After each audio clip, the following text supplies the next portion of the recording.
Good morning and welcome back again. I'm Miss Indani and this is Science Equals Fun. In our previous studies, we learned about the simplest and the building unit of our body, which is cell. You can remember? Okay, let's revise together. Our body consists of systems. Systems? Yep, systems. Like digestive system, respiratory system, urinary system, reproductive system, what else? Circulatory system. All of these are systems. Each one of them consists of organs. Organs? Yep, organs. Like what? Our mouth is organ. No, our nose is organ. Small intestine, large intestine. What else? Stomach, lungs, liver, pancreas. All of these are organs.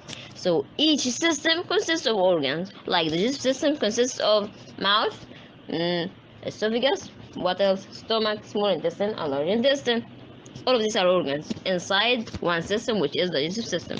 So we have our body consists of systems, and each system consists of organs, and each organ consists of tissues, and each tissue consists of cells. Our body, systems, organs, tissue, and then cell.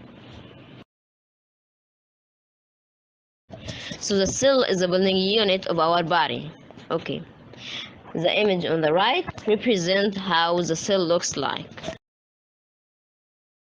Today we're going to talk about the matter construction. Matter construction. We've already said that the cell is the building unit of our body. What about the matter? When we're talking about the matter, then we need to know the molecule. The molecule is the smallest part of a matter, which can exist freely, and it has the properties of a matter. What does this mean? Okay. Iron is a good conductor of electricity. This means the molecules of iron will be also a good conductor of electricity. The wood is a bad conductor of heat. This means the molecules of wood will be bad conductors of heat. What else? Maybe ice. Ice has a low melting point. This means the molecules of ice will have also low melting point. So each molecule has the same properties of a matter. So a molecule is the simplest or the smallest part of a matter, which can exist freely, and it has the properties of a matter. This is the definition of a molecule.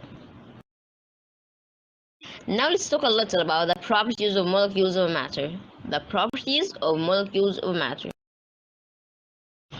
The first property of matter is the molecules of matter are in a state of continuous motion. Okay. To prove this, we will add a few drops of any food coloring or potassium permanganate, which has the violet color. Okay. After a while, we will notice that the water takes the same color. This means the water will be violet. Why? Because the molecules of water and the molecules of the food coloring or potassium permanganate are in state of continuous motion. So the molecules of matter are in a state of continuous motion. To prove this, we will add any food coloring into the water. Then we will notice that the water will take the same color. The second property is there are intermolecular spaces among the molecules of matter. Okay. To prove this, we will add salt into the water. After a while, we will notice that the salt dissolves in water. Why?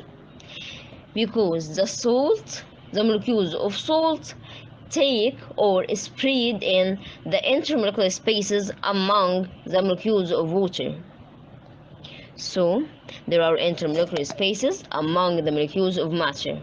To prove this, we will add salt to water. After a while, we will notice that the salt dissolves in water. Why?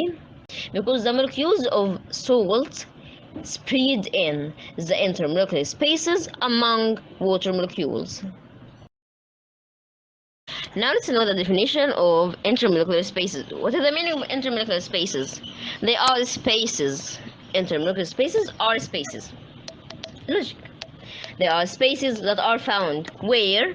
Among the molecules of a matter. So intermolecular spaces are spaces that are found where? Among the molecules of matter. The spaces that are found among the molecules of matter. You can easily notice that it's difficult to break the iron piece, while it's easy to divide water. Why? Because the attraction force between the iron molecules is very strong, while the attraction force between water molecules is intermediate. So that's why it's difficult to break the iron piece, while it's easy to divide water. So in the previous example, we were talking about intermolecular forces, which are called attraction forces. We can say intermolecular forces and we can say attraction forces. Intermolecular forces equal attraction forces. Okay, let's talk about each state of a matter. First, solids. Very strong intermolecular forces. For liquids, weak intermolecular forces. And for gases, very weak intermolecular forces. So solids have very strong intermolecular forces. Liquids have weak, only weak, have weak intermolecular forces, while gases have very weak intermolecular forces. Now let's have a little comparison between solids, liquids, and gases. The motion in solids is limited. The motion in liquids more free. The motion in gases completely free.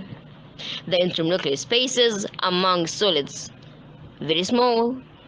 The intermolecular spaces among liquids are relatively large. The intermolecular spaces among gases very large. The intermolecular forces among solids are very strong. The intermolecular forces among liquids relatively weak. The intermolecular forces among gases are very weak. Okay, take this table or this comparison and put it in your head. It's very important to know it. Okay, that's all for today. If you have any inquiries, I would like to know. Comment below and tell me. And have a lovely day.